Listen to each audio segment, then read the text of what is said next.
दोस्तों, मेरा नाम है विजयराज चौहान और मैं आपसे रूबरू हूँ भारत-पाकिस्तान की सीमा पर बसे एक छोटे से खूबसूरत शहर गंगानगर, राजस्थान से। अपने इस चैनल पर मैं आप सबका स्वागत करता हूँ। यहाँ पर आप मेरे लिखे नाटक, उपन्यास और कहानियाँ मेरी आवाज़ में सुन सकते हैं।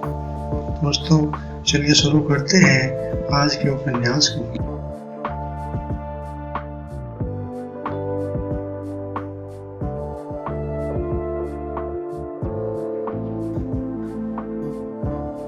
जवान कर्मठ योग्यता जब अपाहिज होकर बुढ़ापे पर निर्भर हो जाती है तो उस समय जवान योग्यता के लिए सबसे अधिक निराशा का समय होता है। जीवन के उस मोड़ पर मन की आशा बिल्कुल शून्य हो जाती है और निराशा ही दिल में घर कर लेती है। मोहन के साथ भी ऐसा ही हुआ। बिल्लिया के दुख ने तो मारा ही था, साथ ही उसकी टांग भी कट गई थी, जिसके कारण उसका दिल निराशा से भर गया था। वह अपने पूरे बाप पर और उसकी गरीबी पर और बोझ न बनना चाहता था, इसलिए उसने संसार को छोड़ने का फैसला कर लिया था। वह अपनी बैसाखी उठाकर जंगल की तरफ चल देता है। चलते चलते आंसू बहा रहा था और अपने निर्दोष आचरण के बदले पाए दुख को पाकर मन ही मन भगवान और समाज से शिकायत कर रहा था।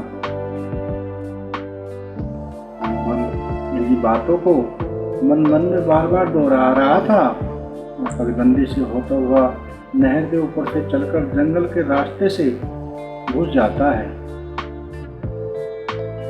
इससे पहले भी कई बार वह जंगल के इस रास्ते पर चला था, लेकिन उस दिन में और आज के दिन में बहुत फर्क था।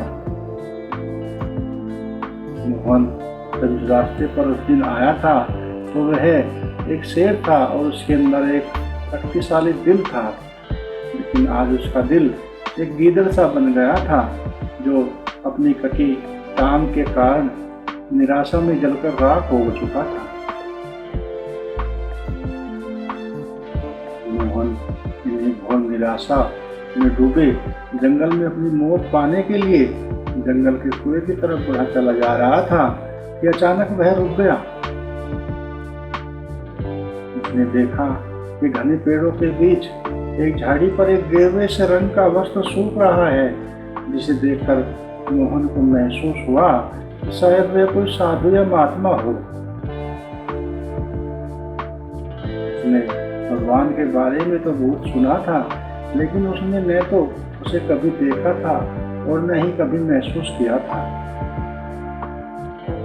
सबसे बड़ा दुख तो उसे इस बात का था कि जब मैंने आज तक किसी जीव विशेष से बुरा व्यवहार ही नहीं किया है, तो भगवान ने मुझे भी इतनी बुरी सजा क्यों दे दी है। मैं अपने सवाल का जवाब चाहता हूँ और इसी शिकायत को करने के लिए तुम्हारा भगवान झूठा है। वह पेड़ों के बीच से होकर उधर चल दिया जिधर वह गिरवे वस्त्र सूख रहे थे। मोहन ने जाकर देखा कि वस्त्रों से कुछ दूर पेड़ों के नीचे एक झोपड़ी सी बनी हुई थी और झोपड़ी के बाहर एक पेड़ के नीचे चबूतरे पर एक महापुरुष समाधि में विलीन थे। पास पहुंचा तो देखा कि उस संत ने संपूर्ण गेरुए वस्त्र धारण किए हुए थे और सिर पर भी एक गेरुए रंग की पगड़ी सी बांधी हुई थी। हालांकि यह महापुरुष इस समय आंखें बंद किए समाधि में विलीन थे, लेकिन फिर भी इस गोधली में उनके चेहरे का तेज किसी उगते सूरज की भांति प्रकाशित हो रहा था और उनके चेहरे से तेज मात्र से ही मोहन के मन के अंधेरे को काफी हद तक दूर कर दिया था। उसे वहां शांति ही जान पड़ी, इसलिए उसने वहीं अपनी बैसाखी रखी और वह वहीं बैठ जाता है।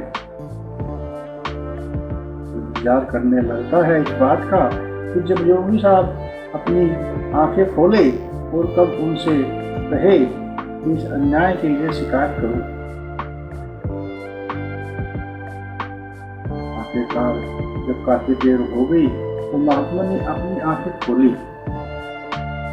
मोहन ने जब देखा कि महात्मा अपनी समाधि से जाग चुके हैं तो उसने झट सीधे बैठते हुए उस महापुरुष को प्रणाम किया।